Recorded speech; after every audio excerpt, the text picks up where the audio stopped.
Now gender discrimination దీంట్లో కూడా లేదు, గర్ల్స్ కూడా it was a case study which we have done. ఎలాగో క్వశ్చన్ రైజ్ చేశాను కాబట్టి ఈ కేస్ కి కంక్లూజన్ ఇచ్చే విధంగా పేరెంట్స్ చాలా మంది ఒకవేళ ఈ ఇంటర్వ్యూ చూసినట్లయితే ఎలా గుర్తించాలో చెప్పారు. ఇప్పుడు ఒకవేళ నిజంగానే ఎడిక్షన్ ఉంది అబ్బాయికి అని అంటే వాళ్ళు ఇమ్మీడియట్ గా తీసుకోవాల్సిన జాగ్రత్తలు ఏంటి, ఎక్కడ సంప్రదిస్తే బాగుంటుంది? Toll free number AP wide ఒకటి ఉందండి, 1972 టోల్ ఫ్రీ నెంబర్. అది ఈగల్ కోసమే.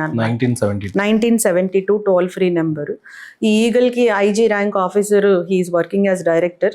సో దీంట్లో కౌన్సిలింగ్ ఇవ్వడానికి రిహాబిలిటేషన్ సెంటర్స్ తోటి, ఎన్జిఓస్ తోటి కూడా టైఅప్ అయి ఉంది. సో పేరెంట్స్ ఎవరన్నా అలా గుర్తిస్తే you can bring to our notice through 1972.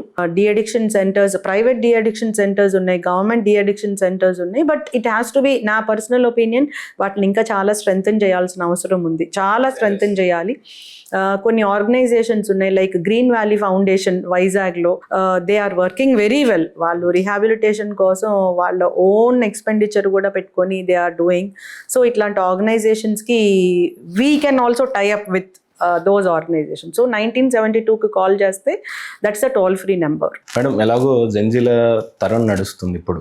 ఈ పిల్లలే నేటి బాలలే రేపటి పౌరులు అని అంటారు, లేదా రేపు కాబోయే సక్సెస్ హోల్డర్స్ అంతా 100%. రేపు వీళ్ళే పరిపాలించాలి, వీళ్ళే పాలించాలి, వీళ్ళే రూల్ చేయాలి. కాబట్టి ఈ జెన్జీలు కానీ లేదా ఈ యంగ్స్టర్స్ అందరు కూడా గోల్ ఎలా సెట్ చేసుకోవాలి, ఎలా చదివితే బాగుంటుంది, అసలు గోల్ అంటే ఏంటి, ఎందుకు సెట్ చేసుకోవాలి అని అంటే మీరు ఏం చెప్తారు? వాళ్ళ గోల్ మనం చెప్పాల్సిన అవసరం యాక్చువల్లీ లేదు.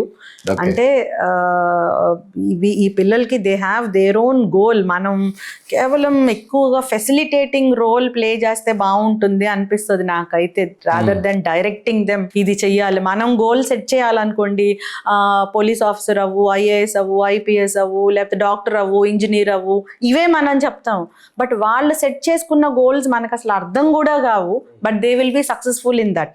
సో వాళ్ళ గోల్ సెట్టింగ్ ఇలా ఉండాలి అని మనం చెప్పేదానికన్నా వాళ్ళని గోల్ సెట్ చేసుకునే థింకింగ్ ప్రాసెస్కి మనం ప్రేరేపణ అవ్వాలి. You have to inspire them to think properly.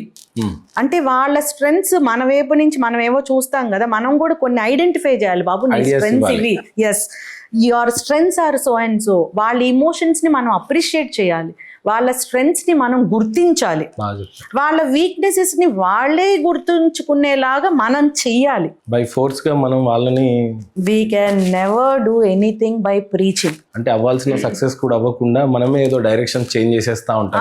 మనల్ని రిజిడ్ గా చూస్తారు. They don't like rigidness, they like firmness. మనం ఫర్మ్ గా ఈ కాన్సిక్వెన్సెస్, నువ్వు నైట్ టైం లేట్గా వెళ్తే ఇది కాన్సిక్వెన్సెస్, అందుకు నేను ఇంత స్ట్రాంగ్గా ఉన్నానని ఫర్మ్గా ఉండండి, బాగుంటుంది. అంతేగాని నువ్వు వెళ్తాను వీల్లేదు, ఇదే నా రూలు అన్ని రిజిడ్గా ఉన్నాం అనుకోండి, దే డోంట్ లైక్. సో ఈ గోల్ సెట్టింగ్లో కూడా అంతే. You have to identify their strengths, you have to make them identify their weaknesses and give them that wings to choose their goal. And మనం వాళ్ళకి ఫెసిలిటేట్ చేసే విధంగా ఉంటే బాగుంటుంది. అది ఒకవేళ నెగిటివ్ ఆస్పెక్ట్ అనుకోండి, ఆ సిట్యుయేషన్ బట్టి, ఆ పిల్లవాడు ఆ పాప మైండ్ సెట్ బట్టి మనం మాట్లాడతాం యాజ్ అ పేరెంట్స్, లేకపోతే వేరే గైడ్స్ తోటి మాట్లాడించడమా అలా చెయ్యాలి. కానీ వాళ్ళ గోల్ మనం సెట్ చేసుకోకూడదు, వాళ్ళ కళ మనం డ్రీమ్ చేయకూడదు, లేదా మన డ్రీమ్స్ వాళ్ళ చేత ఫుల్ఫిల్ చేయాలి అని కూడా అనిపించుకోకూడదు. It is their freedom. Saritha గారు, బై చాయిస్ యూనిఫామ్ వేసుకున్నారా, లేదా ఏదో అవ్వాలని గ్రూప్స్ కి ప్రిపేర్ అవుతున్నప్పుడు కానీ అలా అయ్యారా అంటే ఏం చెప్తారు మీరు? యాక్చువల్లీ ఇది this option was given to me by God అండి. నేనైతే పోలీస్ ఆఫీసర్ అవ్వాలని నేను అనుకోలేదు. మా ఫాదర్ సబ్ ఇన్స్పెక్టర్ రిటైర్డ్. ఆయన కూడా నన్ను చాలాసార్లు నువ్వు చాలా సెన్సిటివ్గా ఉంటావు, ఆ పోలీస్ ఆఫీసర్ అనేది చాలా కష్టం, ఆయన క్యాప్ కూడా నన్ను పెట్టుకొని ఇచ్చేవారు కాదు. నాకు చిన్నప్పటి నుంచి నేను ఐఏఎస్ ఆఫీసర్ అవ్వాలని ఇట్ వాజ్ మై డ్రీమ్. ఎందుకు అంటే అప్పుడు అడ్మినిస్ట్రేషన్ ఇవన్నీ తెలియవండి. నేను అంతే ఎందుకు, నేను maybe 3rd class 4th class నుంచి ఎస్ఏ రైటింగ్, ఎలక్యూషన్ కాంపిటీషన్స్ చాలా పార్టిసిపేట్ చేశాను. చాలా చోట్ల నువ్వేం అవ్వాలనుకున్నావు అంటే ఐఏఎస్ ఆఫీసర్ అవ్వాలనుకున్నా. ఎందుకు అవ్వాలనుకున్నావు అంటే ఐఏఎస్ ఆఫీసర్ అంటే జిల్లా కలెక్టర్ ఏమన్నా చేయగలడు, సమాజంలో చాలా మార్పులు తీసుకొని రాగలడు, చైల్డ్ లేబర్ నుంచి రిమూవ్, ఇట్లా నేను రాసేదాన్ని అప్పట్లో ఎస్ఏ రైటింగ్. ఇక్కడ థర్డ్ క్లాస్ లో అంత ప్రేరేపణ కలిగించే అంత మంచి కిడ్ మీరు అవ్వడం, దాని వెనకాల కూడా ఎవరో ఒకరు ఉంటారు కదా. అమ్మమ్మ వాళ్ళ ఇంట్లో పెరిగాను. మా పిన్ని వాళ్ళు బాగా చదువుకొని స్కూల్ రన్ చేయటం, మా మావయ్య బాగా ఎంబీబీఎస్ చదివేవారు, రెండో మావయ్య లా చదివేవారు. సో అందరు చదువుకుంటున్నటువంటి అట్మాస్ఫియర్ అది. మా పెద్ద మావయ్య మెడిసిన్, ఆయన కొంచెం స్ట్రిక్ట్ అండ్ బాగా చదువుకోవాలి అనేటటువంటి ఒక ఉత్సాహం ఉండే మనిషి అనమాట. ఎడ్యుకేషన్ అట్లా. And even my mother also అండి, she is like highly knowledgeable lady. చాలా లాజికల్ రాషనల్ థింకింగ్ ఉంటుంది. నావెల్స్ చదువుతారు మా మదర్. అంటే జెండర్ డిస్పారిటీ ఉండకూడదు, ఆ జెండర్ ఈక్వాలిటీ ఉండాలి అని మాలో కూడా, పిల్లల మధ్య కూడా అలా చూపించిన లేడీ అన్నమాట. మా ఫాదర్ కానీ మదర్ కానీ, మా మదర్ ఎక్కువ. అట్లా మా పిన్ని వాళ్ళు, మా మామయ్య వాళ్ళు, మా అమ్మమ్మ సూపర్, ఆమె షీస్ సూపర్ లేడీ అన్నమాట. ఆడవాళ్ళు ఎందుకు చదువుకోకూడదు, కొంచెం వేరేలాగా మాట్లాడారు, మగాళ్ళు ఏంటి ఎక్కువ, ఆ టైప్ అన్నమాట. మేబీ ఆ వాతావరణంలో ఉండడం వల్ల నాకు it might have rich goal mind set తెలుసా థర్డ్ క్లాస్ అంటే సరిత గారు? కొంచెం చిన్నప్పటి నుంచి అయితే ఉండేవండి. నేను 5th క్లాస్ నుంచి ట్యూషన్స్ అవి చెప్పేదాన్ని, నాకన్నా పెద్దవాళ్ళకి చెప్పేదాన్ని. వాళ్ళు నన్ను అక్క అక్క అని పిలిచేవాళ్ళు. I used to feel as if like oh I know so much అని. అలా మేబీ సబ్ కాన్షియస్ గా ఉండుంటాయి, దానివల్ల అలా ఉండుండొచ్చు. But I never dream to be a police officer.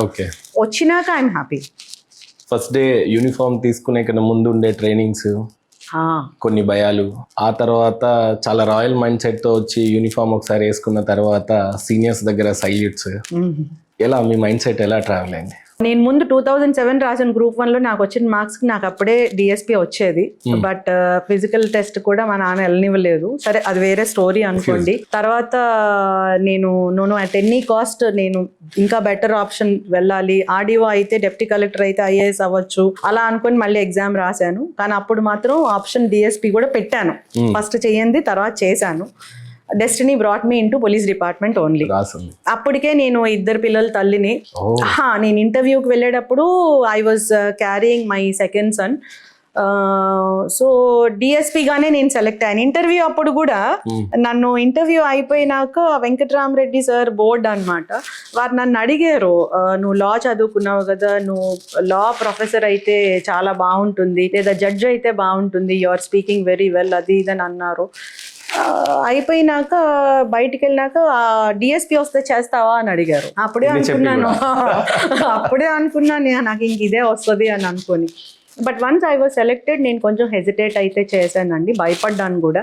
నేను చేయగలనా, టఫ్ ట్రైనింగ్ ఉంటుందని భయపడ్డాను. మా ఫాదర్ కూడా ఎంతో కష్టపడితే గానీ ఒక డిఎస్పీని మేము చూడగలిగే వాళ్ళం కాదు, ఇది చాలా పెద్ద జాబ్, అది ఇది అని అంటాం. Even my husband also he never like what ever you want you do, అంతే, దానికి ఏం పాజిటివ్ నెగిటివ్ పెద్దగా ఏం ఉండేది కాదు. So but I went. పిల్లల్ని వదిలేయటం కొంచెం కష్టంగా అనిపించింది. I went.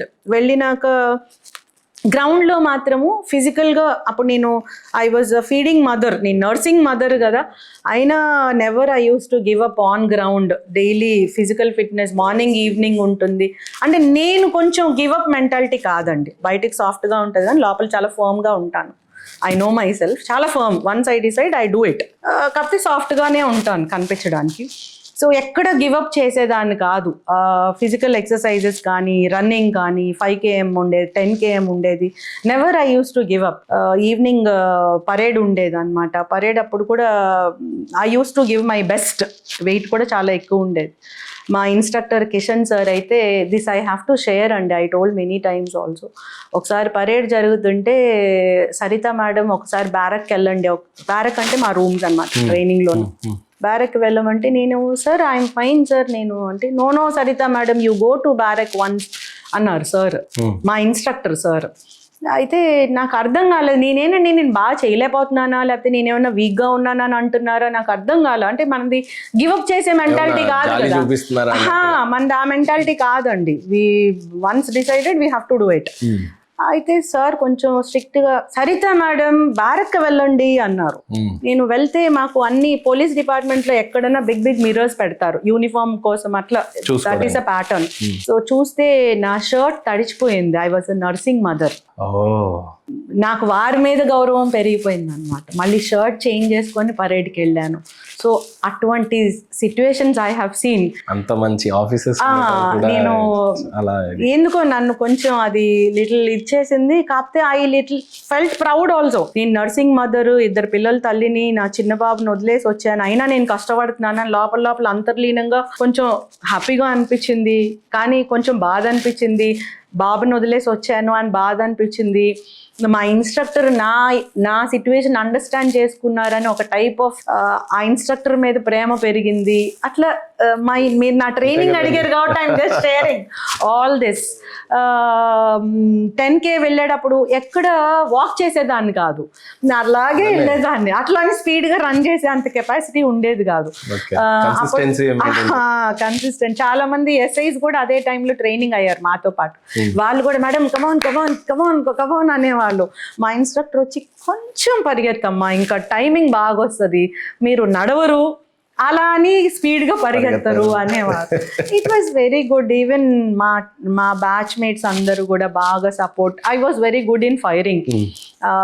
నా పక్కన ఉన్న గిరిధర్ సార్ ఉండేవారు. ఆయన అయితే కళ్ళజోడు ఉంది, నువ్వు ఎట్లా చేస్తున్నావు అంత బాగా, నావన్నీ నీ దాంట్లోకి వచ్చేస్తున్నాయి నా రౌండ్స్ అన్ని. అలా it was a very good one అండి. కానీ ట్రైనింగ్ అంతా అయిపోయినాక మాకు పాసింగ్ అవుట్ పరేడ్కి టోటల్ డ్రెస్ రిహార్సల్ ఉంటుంది. ఆ టోటల్ డ్రెస్ రిహార్సల్ అప్పుడు వేసుకున్న cap, that changed me. I have that photograph. ఆ క్యాప్ మీద ఎంబ్లెమ్, పోలీస్ యూనిఫామ్ వేసుకోవాలంటే పెట్టి పుట్టాలి, అందులో ఒక కిక్ ఉంది అనేది నేను ఆ రోజు ఎంజాయ్ చేశాను.